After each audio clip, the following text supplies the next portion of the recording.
这是一段我在加州留学时候的经历。那天我和男友一拍即合，准备去山上露营。我们到地方的时候已经是傍晚了，升起篝火后，我们就坐在帐篷外边，一边喝着酒，一边吃着披萨。然而就在这时，我突然注意到男友身后的荒草丛中好像有什么东西，因为附近的草比较高，映着月光看去，就像是一张笑着的脸隐在那边。因为我本身有点近视，又想到附近这么荒凉，也不太可能会有人，怕破坏了气氛，索性就没跟男友说，继续喝着酒和男友有一搭没一搭的聊着天，但眼睛还是会时不时瞥向那个位置。10几分钟过去了，那个东西一动没动，我心想着可能是挂了个气球或者什么的，所以干脆就没太放在心上了。不久我们就一起钻进帐篷休息，聊了会儿天后就决定要睡觉了。我也习惯性的和男友说了晚安，男友还半坐着身子在那整理帐篷的边角，没来得及回话。然而就在此时，一个男人低沉的声音也回了一句 Good night。 我确定我没有听错，那个声音就在我旁边，是从帐篷外传进来的。我吓得一个机灵，眼睛看向了男友，男友也愣在原地，脸色苍白地看着我，随后就用口语示意我，那意思是你听见了吗？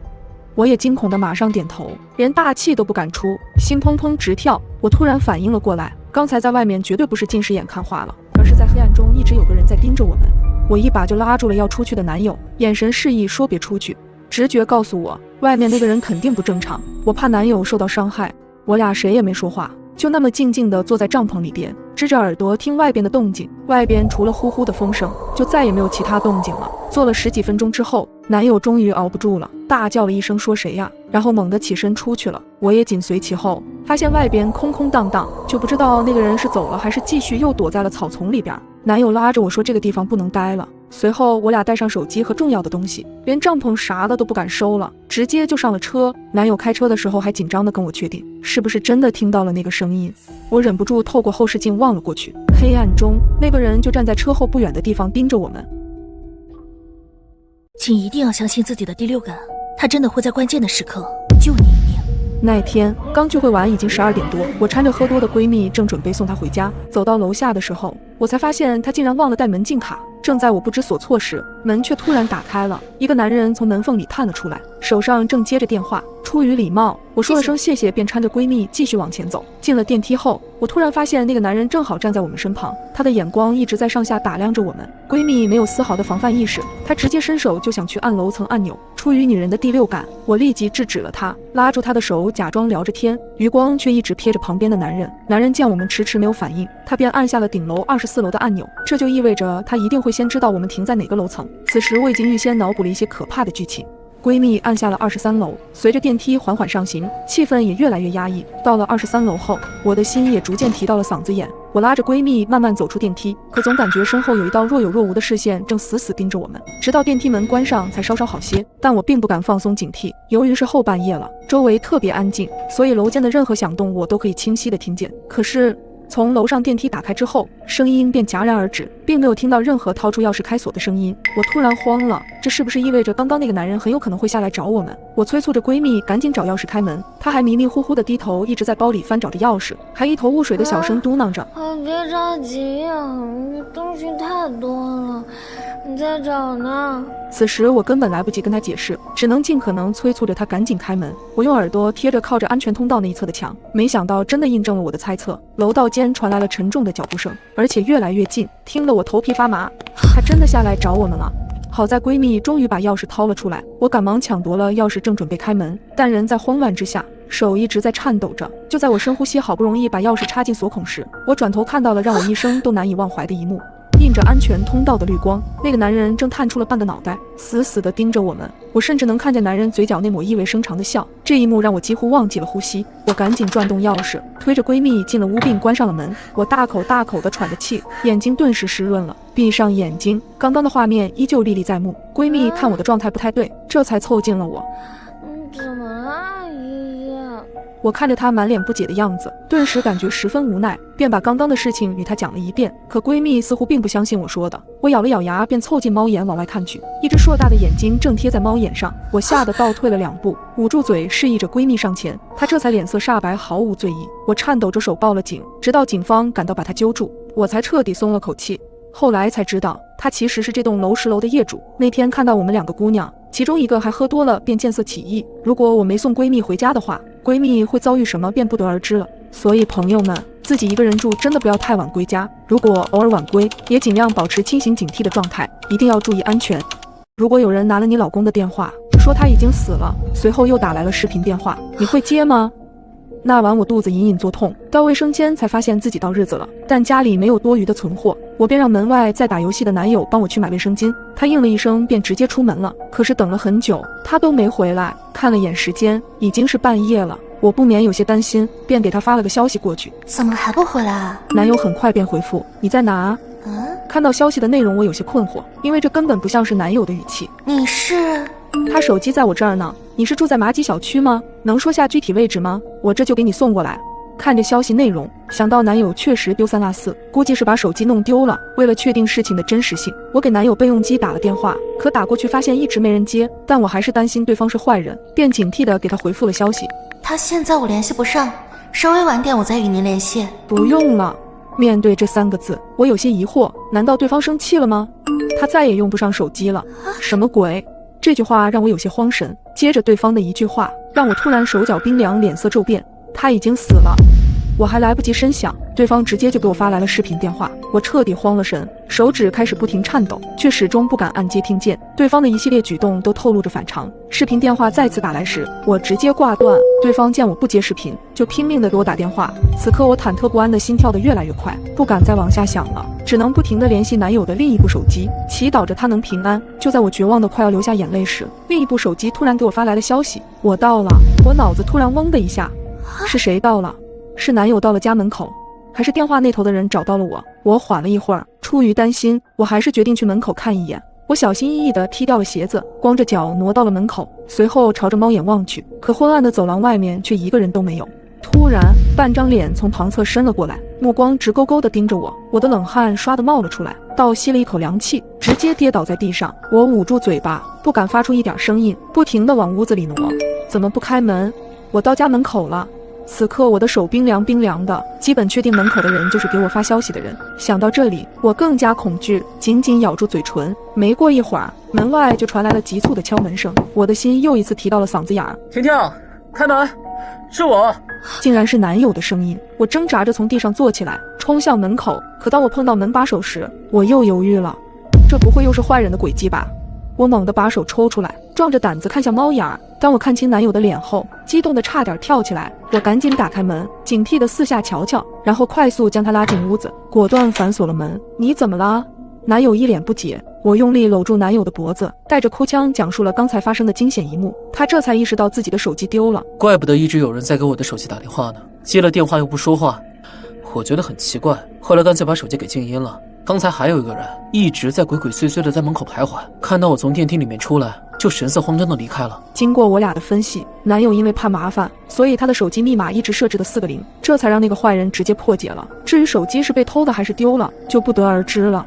随后我们商量着说，如果这个人再打电话或者发消息来就报警。可是等了许久，那边与我们再也没有了联系。想着多一事不如少一事，我们干脆在隔天补了一张卡。丢的手机也是老款的，正好换一台新的，也没必要再去找了。本以为事情已经结束了，可几天后，小区业主群里的一条通知再次让我们紧张了起来。大致的意思就是提醒女性业主夜间出行注意人身安全，因为最近有不少女性业主反映自己被陌生男人尾随的情况，有的家里门把锁被拧，还有的是被人狂按密码锁。随后小区群里又描述了那个人的体貌特征。读完这些内容后，我的手心儿全是汗。男友若有所思地告诉我，那晚看到的应该就是他。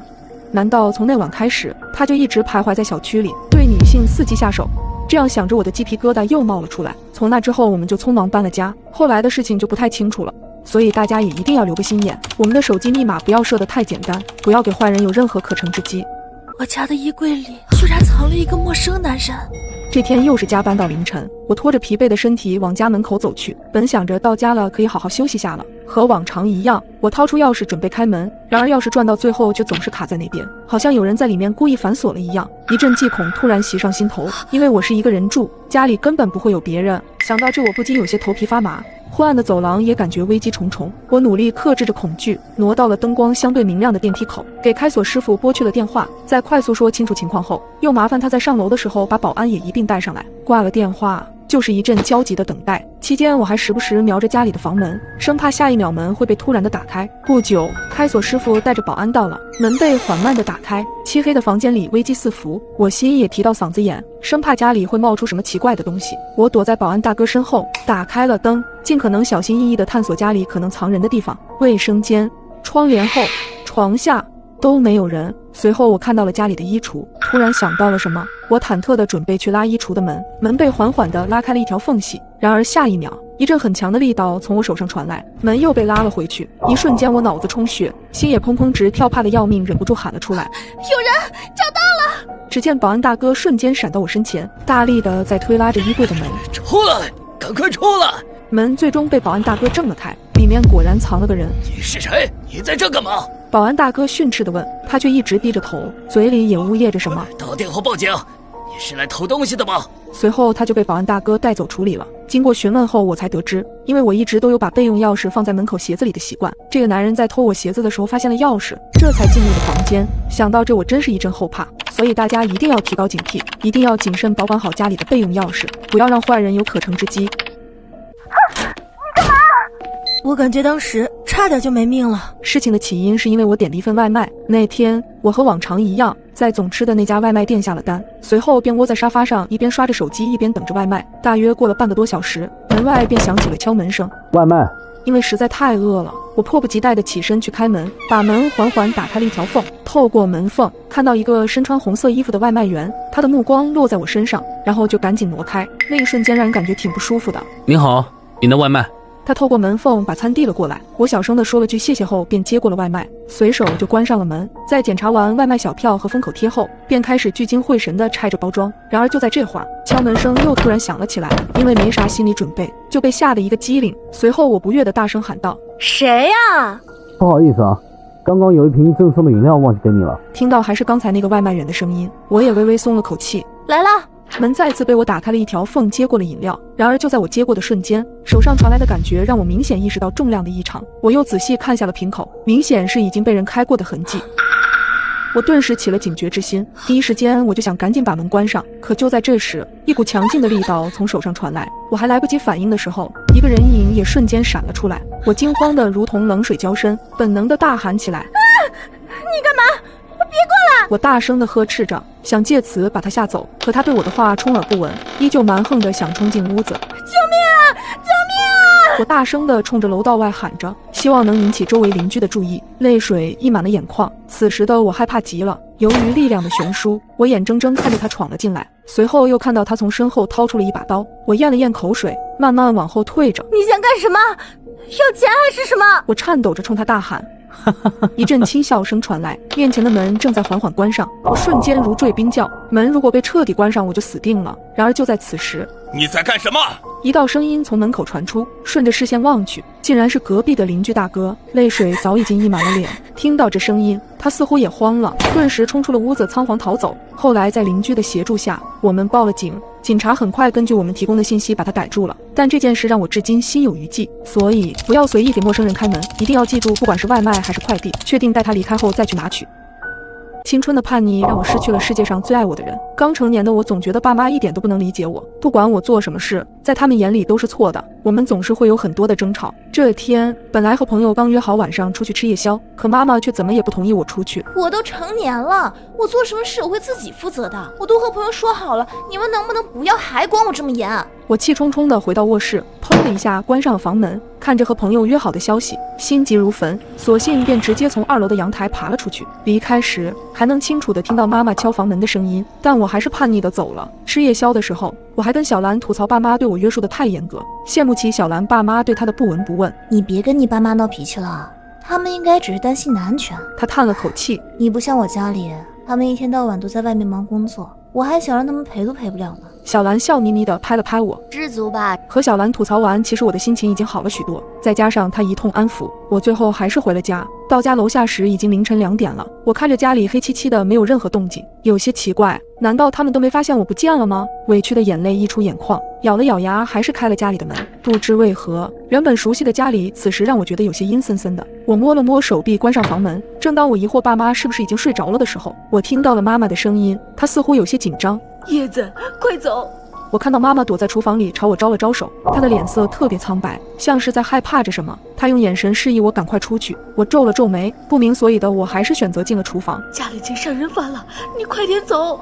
我愣了一下，突然楼上传来了一阵脚步声，嘎吱嘎吱的声响敲击着我的心脏。随后门猛地被关上，门外的爸爸声嘶力竭地喊着：“快走！”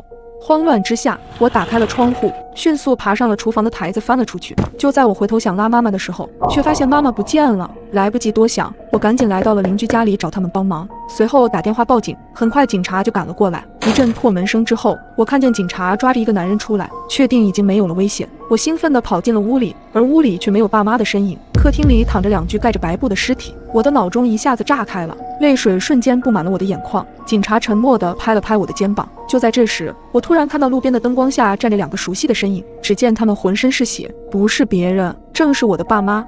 见我朝他们看去，他们举起手臂朝我挥了挥手后，就慢慢地消失了。邻居阿姨站在我的身边，抹着眼泪：“这天杀的！最近咱们小区附近有在逃杀人犯的，不是说提前关好门窗吗？你爸妈怎么这么大意？”我震惊地看向了邻居阿姨。后来通过警方我才知道，坏人是从我卧室的阳台上进来的。他刚进到我的房间，就撞见了正好开门的妈妈，妈妈就这样被他杀害了。当他准备离开的时候，他又看到了循声上楼的爸爸，趁他没反应过来，对他也下了手。我没有告诉过任何人，我当时是如何从厨房窗户逃离的。爸妈用行动诠释了他们对女儿的爱，现在我才真的明白他们的心意，可惜已经晚了。我想这辈子我都不会再原谅我自己。最近我总觉得家里多了一个人，起初我觉得是我的职业病在作祟，直到某天凌晨，无意间垂眸一瞥，一双漆黑狂热的眼珠藏在床底，正死死地盯着我。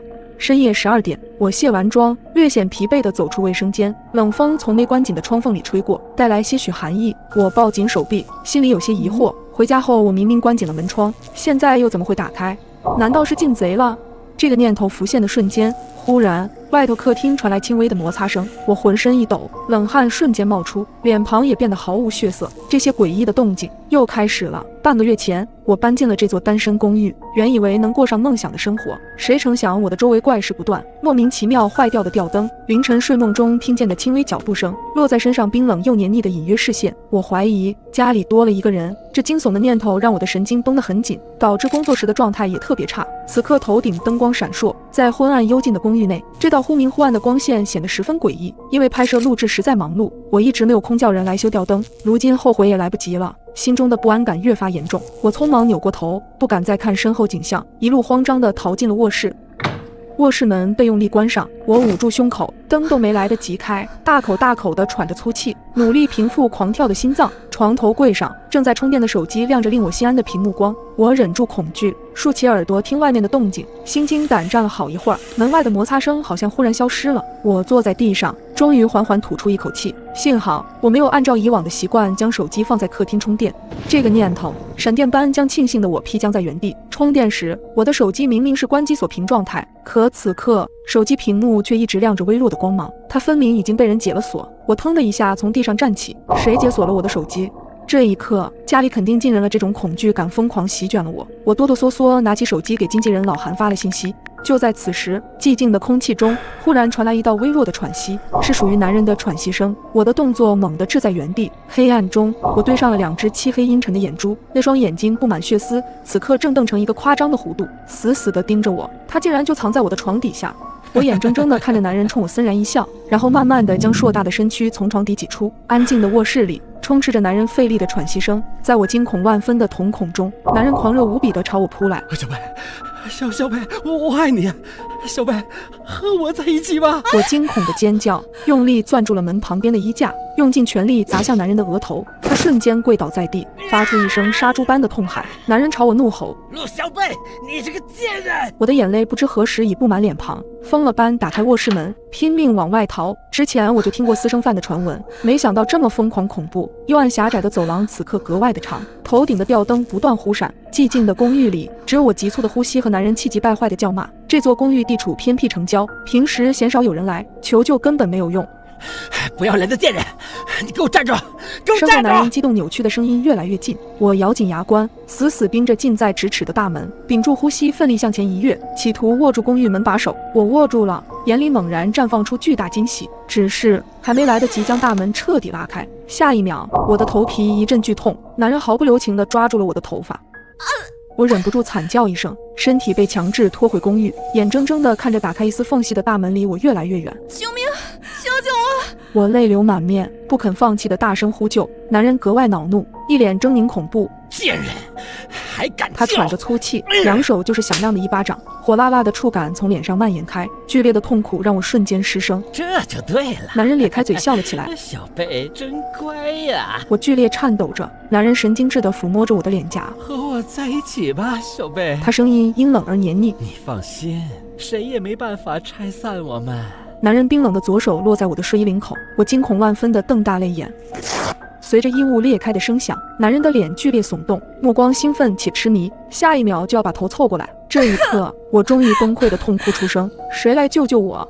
忽然，猛地传来一声巨响，大门被打开了，贼瘦的男人被人强行从我身上拉开，随后被来人一脚踹在肚子上，哼唧了2声没了下文。我蹲在墙边止不住的哭泣，一件西装搭在我的身上，是我的经纪人老韩。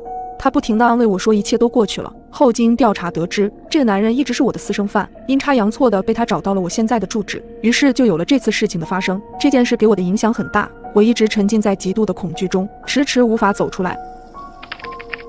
如果每到半夜你都能听到门外有奇怪的敲门声，你会怎么办？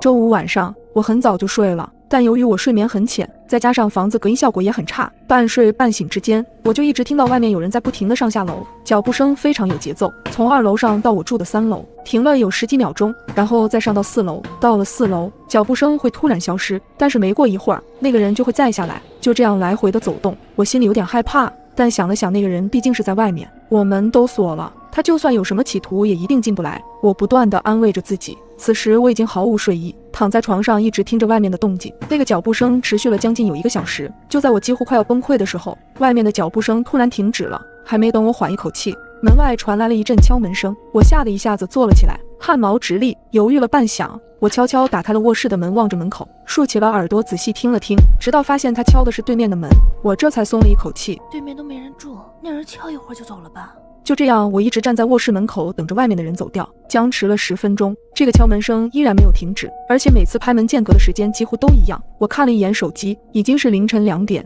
我挠了挠头，如果再这样敲下去，我就不用睡了。嘟囔间，我鼓起勇气走到了门口，趴在猫眼上看了过去，只见一个身穿黑长裙的女人站在对面，伸着手不停地在拍打着门，她的姿势非常僵硬。我隐约觉得这女人身上有一个地方很奇怪，但是具体哪个地方我又说不上来。就在我疑惑的时候，那个女人终于停止了敲门，再仔细看时，人已经消失在了楼道。我悬着的心放了下来，终于走了，这下应该可以好好睡觉了。但我没想到的是，第2天晚上，昨天的脚步声再次响起。没过一会儿，那个女人又开始敲门，又一次被半夜吵醒的我特别生气。一看手机，又是凌晨2点，我皱了皱眉。要是每天晚上都这样，那以后就别想睡个安稳觉了。我冲到了门口，隔着门对女人喊道：“大半夜的还让不让人睡觉？”喊过以后，我就趴在猫眼上观察着外面的情况。那个女人就像没听到一样，依然还在敲着门。这女人怎么回事？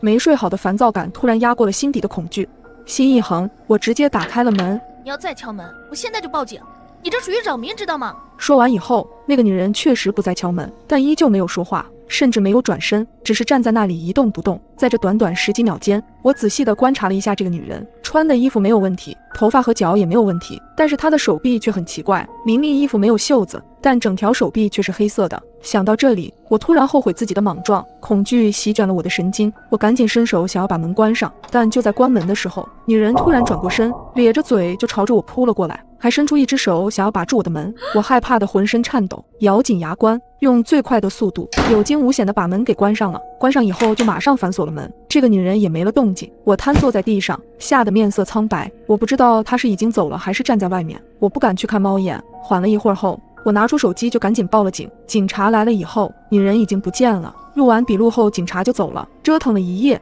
我都没有再睡着，这得亏今天也不上班。早上8点左右，就在我准备补觉的时候，电话突然响了起来，是房东。他大早上的打我电话干什么？按了接听键，就听到房东抱怨的声音：“哎呀，小心啊，这点事儿你咋就报警了呢？”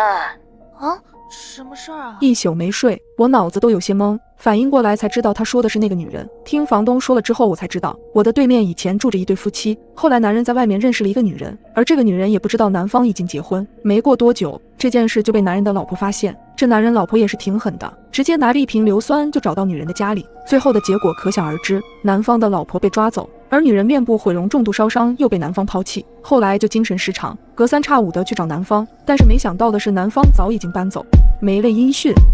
如果你忽然有一种不好的感觉，就是说不上来，但感觉很奇怪，那你就得小心了，因为人的第六感有时候是非常准的。今天是我们的3周年纪念日，男友竟然忘得一干二净。晚上我生气的和他吵了起来，赌气的收拾好了行李就准备去附近的旅馆居住。登记的时候已经是半夜，前台只留了一盏昏黄的灯光，是一个看着很和蔼的阿姨，她看着我的身份证，小姑娘，你是本地的，都这么晚了，怎么不回家啊？她可能是出于关心，但总让我感觉怪怪的。出于警惕，我并没有和她多说什么。拿到房卡后，我坐着电梯上了楼，楼道里很暗，给我一种不踏实的感觉。快步走进房间，锁好房门后，丢下行李就躺在了床上，拿出手机想看看那狗男人有没有找我，结果发现他一条信息也没发给我。我心里又气又委屈，看来他真是不在乎我，就不担心这么晚我出什么事吗？狗男人，这次我绝对不先低头。想着想着，我越发委屈。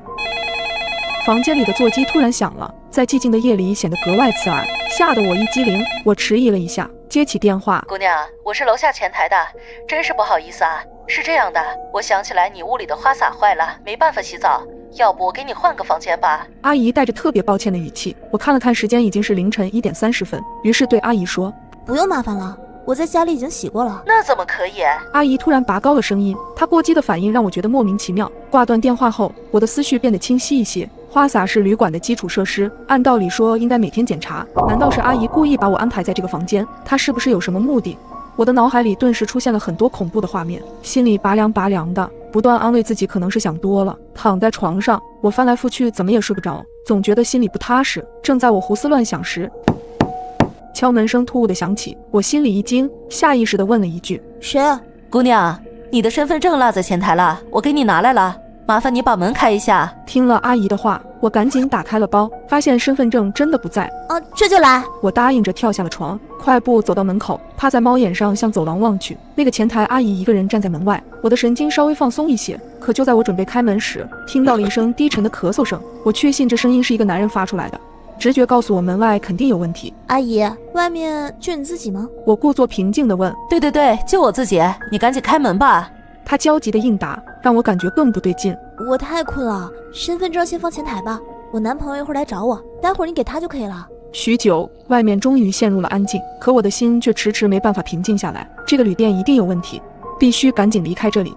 我蹑手蹑脚地下了楼，探出头往前台看去，没看到人。我暗暗松了一口气，刚想往大门口走，就听到有声音从门口传来。我望了过去，只见一辆破旧的面包车停在店门口，那个前台阿姨站在门口，正和司机小声议论着什么。她的神色凌厉，和之前和蔼的形象判若两人。我的心里一阵发毛，大气都不敢喘。突然，他们望向了我这边，我立马将头缩了回去，全身汗毛直立。直觉告诉我，这个时候最好不要被他们发现。我害怕电梯声会引起他们的注意，便选择走楼梯。两腿发软的我，手脚并用才爬到了3楼，汗水早将我的衣服打透。就在我打算从安全出口回房间时，却看到有2个彪形大汉守在我的门口。我攥着手机，悄悄缩回了头，突想起前几天在新闻上看到的年轻女孩无故失踪的案件。此时我特别后悔为什么要离家出走。我深吸口气，再次往楼上走去。我缩在4楼的楼梯墙角，颤颤巍巍给男朋友发微信：小帅，救我！我怀疑他们有人要害我。我看到有4个人，顺手给他分享了定位。唯一庆幸的是，这狗男人还没有拉黑我。发完消息之后，我又向墙角缩了缩，仿佛过了1个世纪那么漫长。我感觉我身上的汗都快干了时，听到了电梯响动，有人下去了，估计是门口那2个人看等不到人就走了。我依旧不敢出声。没过多久，我再次听到电梯的声音，随后手机收到了一条消息：小冉，我到了3楼，你在哪里啊？我告诉他我在4楼楼梯口。没过一会儿，脚步声传来，我看到了男友的脸。此时的我完全顾不得之前的争吵，紧紧抱住了男友。我刚刚看了一下，楼下没什么异常，我们回家吧。过了好几天，我都没有从那晚的经历中缓过神来，一直都以为自己是被迫害妄想症，直到这条新闻的出现。昨晚在麻吉市某小区附近旅馆破获一起贩卖人口案，抓捕N名人员。看到这条新闻，我顿时冷汗直下。虽然照片模糊，但我一看就知道这是我那晚入住的酒店。男友也是一阵后怕，后悔那天让我出去。如果那晚我真的和他们正面碰撞到了，那真的难以想象会发生什么。我从没想过只是送个快递，险些把命给搭上。我是一名快递员，今天是我上岗第一天，负责的区域叫马吉小区。而奇怪的是，这个小区只有一栋大楼，小区保卫室门口挂着一张醒目的快递员守则，虽然已经泛黄，字迹却格外醒目。猛地看过去，透着几分诡异。一，马吉小区一共有6层，没有第7层。2，405住户是一个小女孩，她喜欢童谣，想要安全地离开她家，记得唱童谣给她听。3，502的孕妇是个奇葩，喜欢开玩笑，千万不要进她的家。4，601的老人患有老年痴呆，不要相信他说的话。5，快递员送快递时尽量不要发出声音，请保持安静。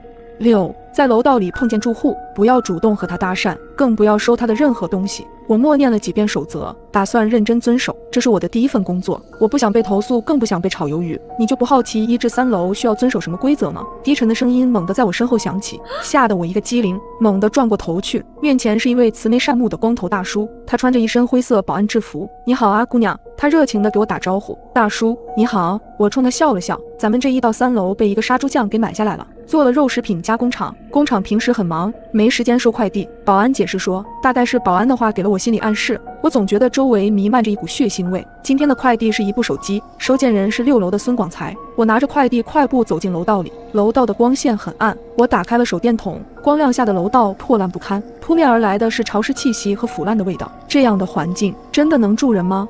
我有些胆怯，突然间，一只老鼠大摇大摆地从我的面前跑过，我吓得魂都要没了，跳着脚刚打算尖叫，猛地想起了快递员送快递时尽量不要发出声音，请保持安静这条规则，害怕触犯规则会受到惩罚。我使劲捂着嘴巴，直到尖叫从嗓子里滑回胸腔，我的脸憋得通红，委屈地抹了抹脸上的泪水，重重地叹了一口气，走到3楼拐角处，迎面走来一个身材魁梧的男人。他看到我先是一愣，随即翘了翘嘴角，真有这么热吗？看你跑得满头大汗。男人充满磁性的声音在耳畔响起，正打算开口搭话，第6条规则浮现在我的眼前，在楼道里碰见住户，不要主动和他搭讪，更不要收他的任何东西。我尴尬地冲他笑了笑，身子向旁边靠了靠，给男人让出一条路。男人又瞄了我一眼，递了一条白色手帕过来，擦擦汗吧。我社死地摇了摇头，然后上了楼。隐约间我听到男人的笑声，他说我们还会再见面。我一口气冲到了6楼，601的门口放着2袋垃圾，里面有纸尿裤，还有些剩菜剩饭。他家里有小孩子。我支棱着耳朵听了听，并没有听到小孩的啼哭，或者说整个小区都陷入诡异的寂静中。突然间门被打开了，我吓得一个哆嗦，赶紧后退2步。开门的是个老头，刚刚是秋季，他竟穿了件羽绒服，头上还戴着毛线帽，眼睛浑浊地看着我。送快递的？是的，麻烦你签收一下。我将快递盒递给他。是纸尿裤吗？他眼神直勾勾地盯着我。是部手机，我诚实地回答。老头冷哼一声，谁说我要买手机？我要买的是纸尿裤，我孙女要用纸尿裤。他用力地晃着快递盒，生气地吼着。我屏住呼吸，蹑手蹑脚地靠近楼梯，准备开溜，生怕老头会迁怒于我。眼神不经意瞄到屋子里，我意外看到了老头的小孙女，她躺在沙发上，穿着一条纸尿裤，不哭也不闹，因为她是个塑料人偶。第4条规则说的果然没错，老头就是有老年痴呆，他的话不能相信。丫丫不哭，爷爷回来了。老头扭头进了屋，小心翼翼地抱起人偶娃娃。我终于看清了他的脸，隐约间他竟然冲我眨了眨眼，我吓得腿有些软，一个踉跄差点从楼梯栽下去。我终于走到了楼门口，外面淅淅沥沥地下起了小雨，小区地面湿哒哒的，我的脚下一滑，一屁股坐在地上，沾了一手泥。我赶紧掏出纸巾擦擦，看到纸上泥水的颜色，我一下子傻眼了，竟然是殷红色，还带着甜腥味。这是什么鬼地方？本姑娘再也不来了。想到之前邪门的经历，我忍不住咒骂了一句：你说什么？我一回头，正对上保安阴郁的脸，他的神情严肃到恐怖。我有些害怕，下意识地舔了舔发干的唇。下一秒，他嘴角咧开，露出灿烂的微笑。你刚才的话可不能乱说。他把那把黑漆漆的伞举到我的面前，我一头雾水。他变脸怎么比翻书还快？给你看的好东西。保安快步走到保安室门口，将快递员守则翻了过来，背面写着：一旦成为马吉小区的快递员，不能中途反悔，除非公司倒闭或者死亡。我的眉头拧成了一个川字，心里飙了无数脏话。难道我的命就要撂在这里了吗？一旦成为马吉小区的快递员，不能中途反悔，除非公司倒闭或者死亡。我的眉头拧成了一个川字，难道我的命就撂到这里了吗？我气鼓鼓地上了3轮车，冒雨离开了这个鬼地方。很快，麻吉小区迎来了第2个快递，心情沉重地来到麻吉小区，保安熟稔地和我打招呼，我冲他强颜欢笑了一下。这时我的电话突然响起，是502的业主，一个冰冷的女声缓慢传来。我的快递到了吗？哎，到了，这就给您送上去。说着，一路狂奔来到5楼。我小心翼翼地叩响502的房门，门里突然传来了几声小孩子凄厉的啼哭声，接着是死一般寂静，只能听到我扑通扑通的心跳声。我遏制住逃跑的冲动，等待着对方来开门。不久，一个叼着烟卷的女人开了门，她面色枯黄，挺着一个圆滚滚的肚子，孕妇竟然抽烟。下次麻利点，别耽误了我正事，这奶粉可重要的很呢。他麻利地签了字，严肃地对我说：“好的。”我爽快地答应。你猜我肚子里的是男孩女孩？女人突然转移话题，不管是什么，都和老大做个伴儿。想到刚才孩子的哭声，我灵机一动说：“我这是第1胎。那刚才孩子的哭声，哪有什么哭声？”女人粗暴地打断我的话：“难道是幻听吗？不可能，这个小区处处透着古怪。”我的神经又一次绷紧。女人关门的刹那，她的表情突然僵住，2条腿开始疯狂颤抖，嘴里发出刺耳的尖叫和哭喊。我吓得面色苍白，问她到底怎么了。我要生了。女人终于吐出一句完整的话，她的话让我的脑子瞬间短路，几秒钟才缓过神。我赶紧扶住她，想让她回床上躺着，可是一只脚刚迈进房门，猛地想起那条规则，千万不要进孕妇的家，咽了一下口水说：“你别着急，我这就打120。”我掏出手机，女人却死死地拉住了我的胳膊。来不及了，她艰难地说。女人的肚子诡异地抖动起来，像是有什么东西在用力挣扎。她突然转过身去，背对着我，从肚子里掏出什么东西，然后举到我的面前。我吓得目瞪口呆，一屁股坐在地上。女人突然爆笑起来：“你真是个怂货，这是假的！”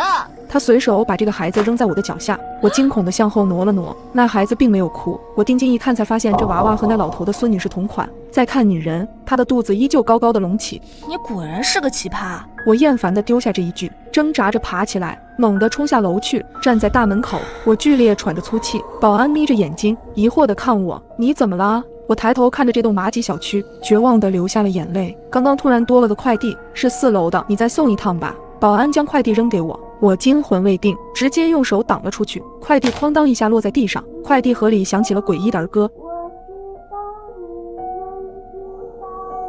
这是什么鬼东西？我干嘛要做快递员？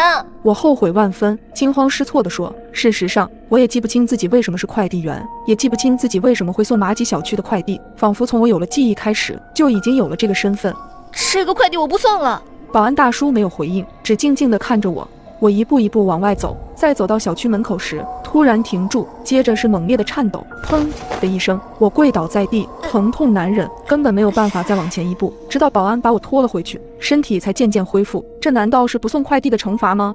仿佛过了1个小时，直到疼痛慢慢消退，我才晃晃悠悠地站起来。保安大叔把快递踢到我的脚边，4楼的。我嘴唇不受控制的哆嗦，两眼一闭心一横。4楼喜欢什么来着？你说什么？保安一脸疑惑。我平稳呼吸，拿起快递后往楼道走去，嘴里还在默默背着规则。走到4楼楼梯口，寂静的走廊里突然传来了稚嫩的歌声，我忽然心头一跳，这歌刚刚听过，是快递盒里播放的音乐。小心翼翼地走进黑漆漆的走廊，在405门口停住了脚步，伴着我的敲门声，歌声戛然而止。一个面色苍白的小女孩打开房门，她的眼睛如同琉璃球般晶莹剔透，嘴角向下微抿。姐姐，你是来送快递的吗？小女孩胆怯地问。我点了点头，将快递盒递给她。这是你的快递，麻烦签收一下。姐姐，进来坐会儿吧。小女孩说着拉起我的手，她的手很温暖，让我稍微安心一些。我不自觉地迈开了步子。小女孩签好字后，打开快递盒，当她把娃娃拿出来后，我的神经再次绷紧，猛地站起身。这个娃娃和502女人手上的一模一样。小女孩冲着娃娃的脸亲了一口，邪魅一笑，伸手将娃娃的脑袋转了过来。接着那诡异的儿歌再次传来。我的头皮一阵发麻，惊得瞪大眼睛。隐约间，我看到那个人偶的嘴巴一张一合，我吞了一下口水。小女孩面无表情，那双眼睛直勾勾地看着我一动不动。你是想要离开我家吗？小女孩的声音很低沉，仿佛从地底下钻出来一般，透着哀怨。可是你还没有给我唱童谣。看着她的眼神，我想逃跑，却根本挪不动步。405的住户是个小女孩，他喜欢童谣，想要安全地离开他家，记得唱童谣给他听。我想起女孩喜欢童谣的这条规则，尝试着哼唱着一首儿时的童谣。小女孩再次暴躁，这是垃圾。我吓得冷汗直冒，赶紧换了另一首童谣。也不对。女孩烦躁地揉着脑袋，下一秒一缕头发被她扯了下来。我终于支撑不住，崩溃的尖叫，一巴掌拍在女孩的脸上，夺门而去。你还没有给我唱童谣。女孩在身后追着我，慌乱中，不远处的房门打开，一个男人朝我摆手，快过来。女孩在身后追着我，慌乱中，不远处的房门打开，一个男人朝我摆手，快过来。竟然是他。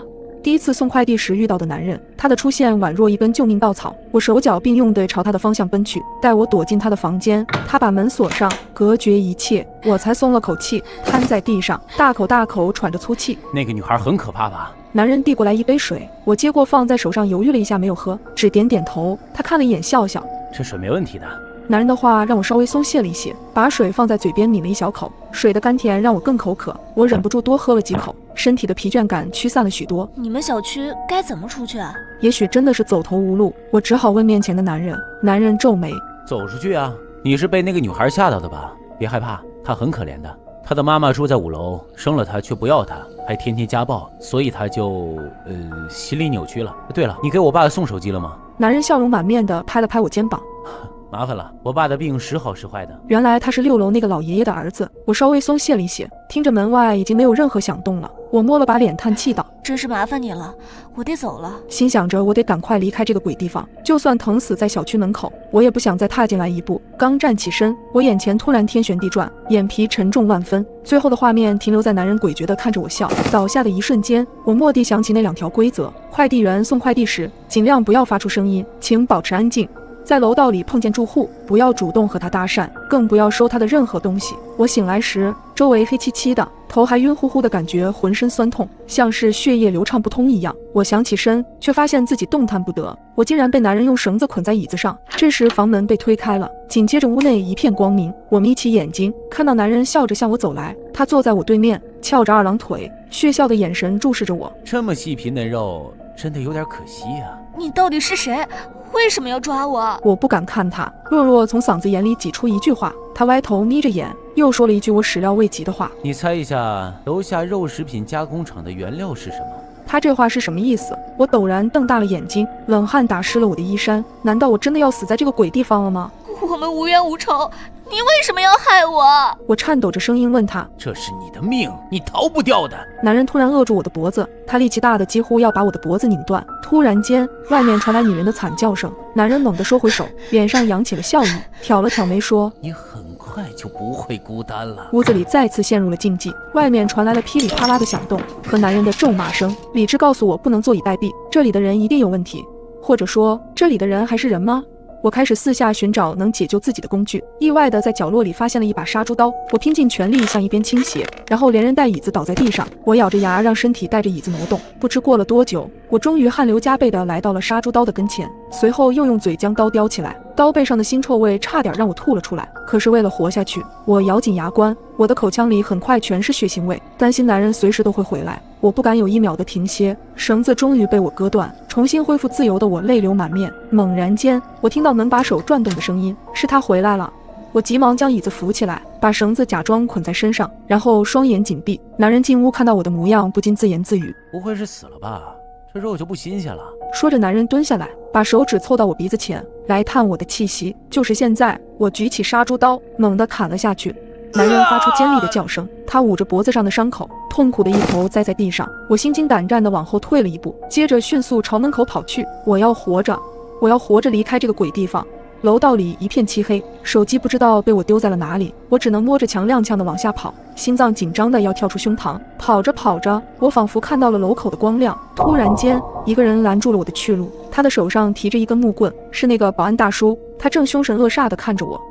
大叔，我结结巴巴地喊了一句，和他保持了一段距离。没想到你还有点本事，折腾了这么久还能活着走出来。他扭了扭脖子，双手举起了木棍。我不能死，我将脑袋歪到一边，木棍扑了个空，重重砸在墙上，发出沉闷的响声。保安忍不住咒骂了一句。趁着他放松警惕时，我扭头拼命往楼上跑，一边跑一边背着规则。马吉小区一共有6层，没有第7层，没有第7层，难道是7楼？